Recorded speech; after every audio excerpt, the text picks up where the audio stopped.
Hey, book lovers. My name is Em, and I want to talk about books. And cats.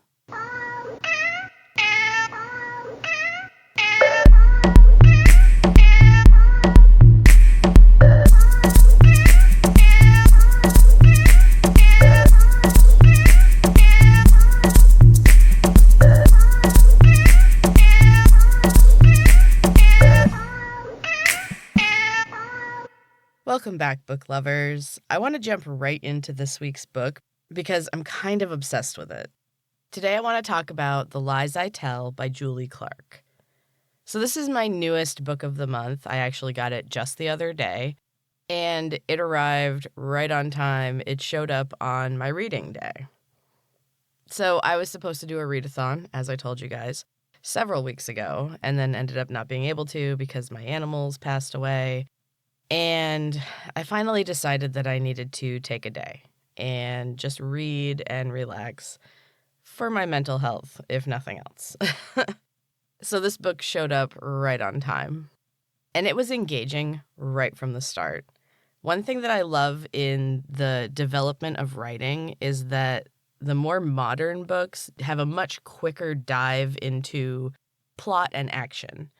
I read a lot of older books, especially when I was younger, the quote-unquote classics, and they're fantastic, but they can be incredibly wordy. And I can appreciate the pictures that they paint with the words, but sometimes it's just too much. You know what I mean?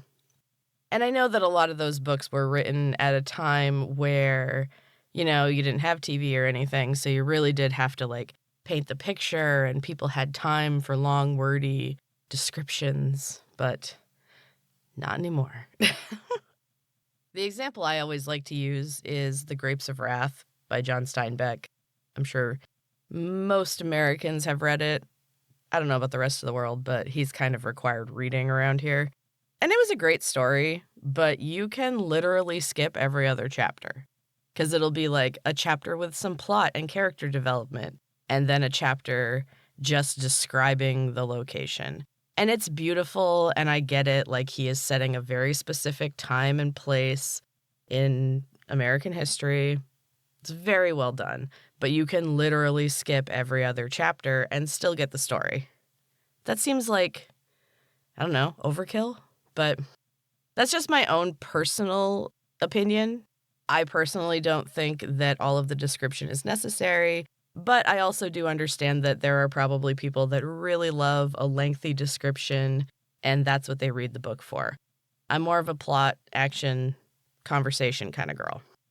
And honestly, I just think it's harder now. You kind of really have to jump into things and catch people's attention because everyone has access to absolutely everything now. So if it doesn't catch their attention, they're just going to move on real quick. Anyway, The Lies I Tell by Julie Clark does jump right into things, and I was hooked right from the beginning.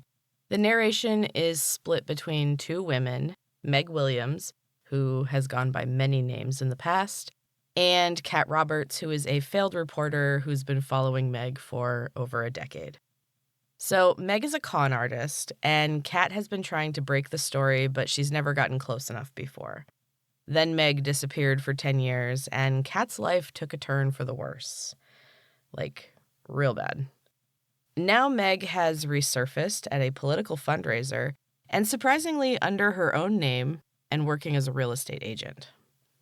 Kat gets the Google alert and immediately is drawn back into the past and back into her obsession with finally getting back at Meg Williams. This time she adopts a new identity of her own in an attempt to get closer to Meg. This concerns her longtime boyfriend Scott, who is a fraud investigator. He's worried that she's getting too close to a con woman, and he's also worried about her obsessive behavior, which is beginning to return. But Scott is also causing problems for Kat. He's got a gambling addiction that he did not tell her about until he managed to get her $15,000 in debt. He's been in therapy and seems to be doing well, and she's trying to help him through it and work on their relationship. But then things start to happen that make Kat doubt him and make her think that he's relapsed. She can't deny that Scott could also be right and that maybe Meg is framing him, she has no idea who to believe. And Meg is a mastermind. She chooses her victims very carefully. She prepares for years before taking action, and she only targets a certain type of man, the kind that never seems to suffer consequences for their horrid actions. We all know that type, right? Of those men, she chooses specific ones, terrible ones who also will offer financial gain for Meg and closure for their victims. Because Meg does what she can to benefit the women who have suffered at the hands of these men. And this is where things in the book take a bit of a turn. Meg's a con artist, and that brings to mind certain things. You can form certain opinions about her just based on that information, and you wouldn't be wrong. But as she reveals her reasons and her past, you can also see her side of things. See how she became who she is now, and why she does what she does. It's a really fascinating tale, and honestly, it really spoke to my little feminist soul, especially with all the crap that's going on in our country right now, where women are, not being treated as human beings and are being controlled. This book was a nice salve for that anger. It's really good. I absolutely loved The Lies I Tell by Julie Clark, and I definitely recommend that you check it out as well. So good. It was even better than I thought it would be, which is always an awesome surprise. All right, now let's talk about my cats. Now, we always say that our house really belongs to the cats. They have their own special places just all over our house. We're adding new ones all the time. My newest realization is that they also kind of have a playground. They're both inside cats, but there is a room on the front of our house which has a cement floor, and I think it used to be like a closed-off porch area or something. I don't know. But right now, it's my weight room, aka my happy place. And it's also the cat's happy place, because whenever I go out there to work out, they hurry after me and they immediately go to their favorite areas. Weird loves a piece of gym flooring that we left when we took it all out. He likes to sit on it and just scratch like crazy. He does it with boxes and all things cardboard, too. It's really funny.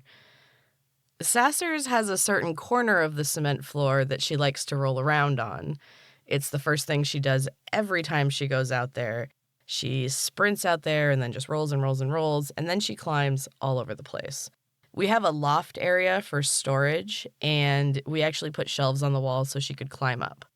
There's a hammock up there that we have no place to hang it up, and she's made a nest for herself. That actually started out as Strudel's place. She was a much calmer energy and would just come hang out with me while I worked out. She liked to be out there, but she just wanted to be up in her little nest, like watching me. Weird and Sassers just like to play. And that's great, too. Good entertainment. They're so cute. So here's a random question for you guys. It's mostly for my fellow writers. Does anyone else get spell checked for using British English spellings? I do all the time, and I think it has to be because I read so many of those old classics as a teenager. But I just wonder how this has seeped into my brain so deeply, because it happens a lot. But then I guess I do love British art and comedy and writing and baking shows. Yeah, I'm just a nerd. But does anybody else get spell checked for using British English? I always find it funny. Anyway, this week's quote of the week is about peace and about the wonderful and sad truth about bringing it into your life. And the quote is, "Nobody can bring you peace but yourself." You gotta love Ralph Waldo Emerson. Honestly, I could use some time sitting out in nature right now. But I do have other ways of bringing peace into my life, like hanging out in the cat playground with my fur babies. Anyway, now we're going to take a quick break. And when we come back, I have a new chapter of Ocean Eyes. Be right back.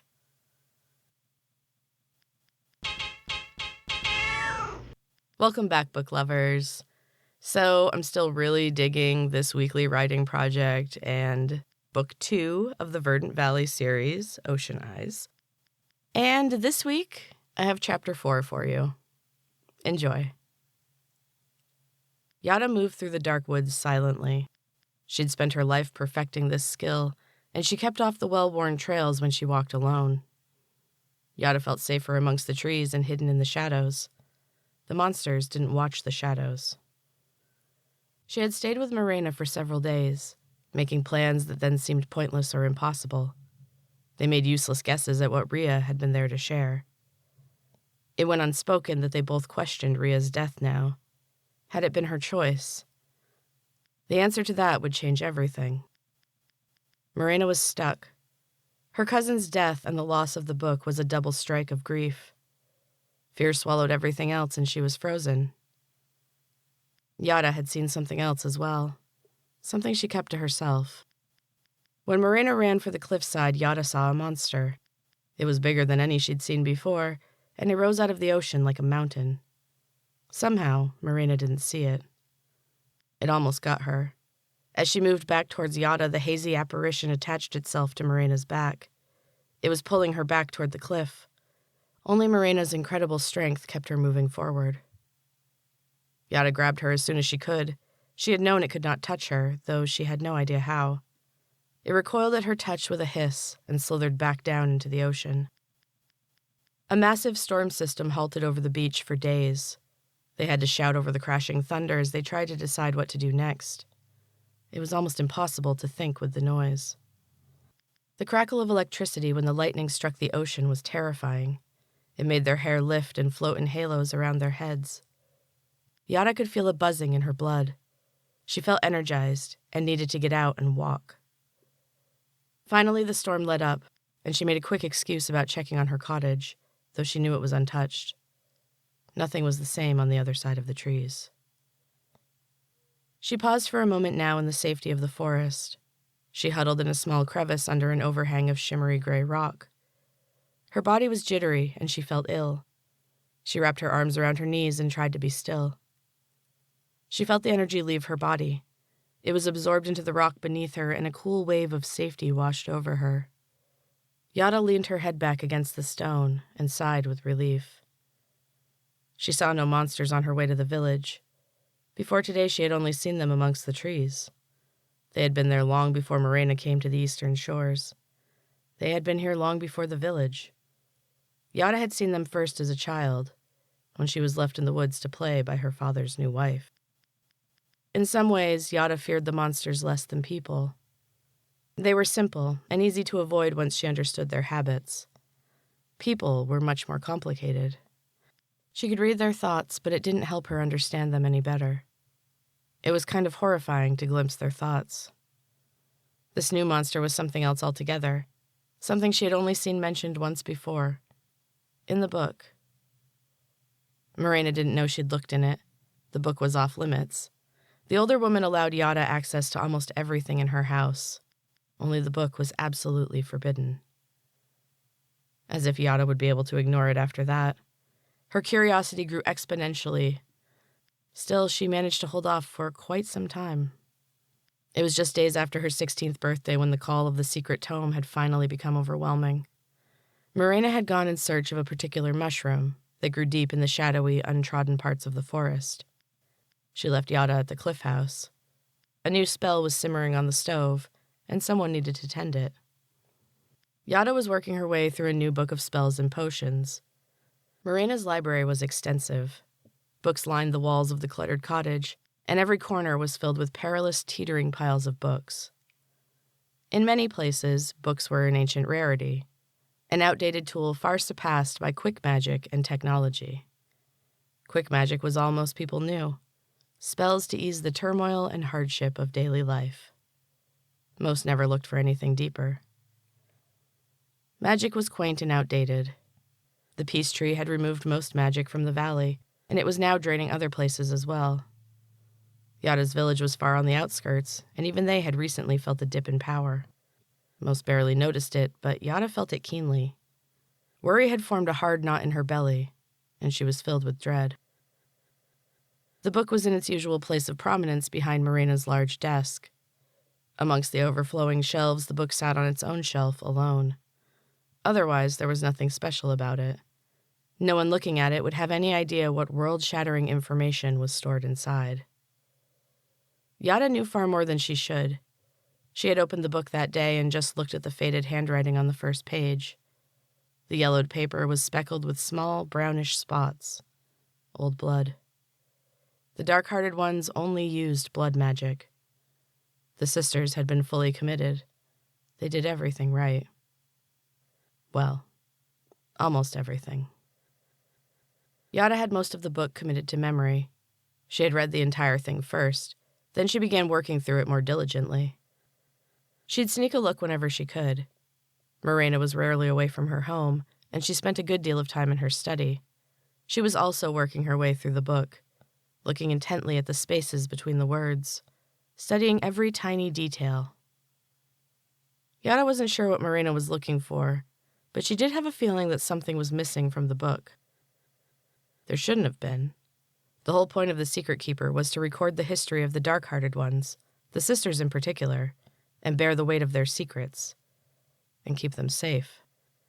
It wouldn't make sense for the previous Secret Keeper to leave anything out, especially considering what she had chosen to include. She was even honest about her own involvement. Still, there was an emptiness. It was hidden and almost intangible, but Yada could feel it. One of her unfortunate talents. She knew many things, and she also felt the cavernous emptiness of missing things and things left unsaid. The shadows in the forest grew long.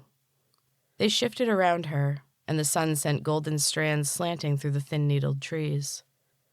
She suddenly knew she wasn't alone.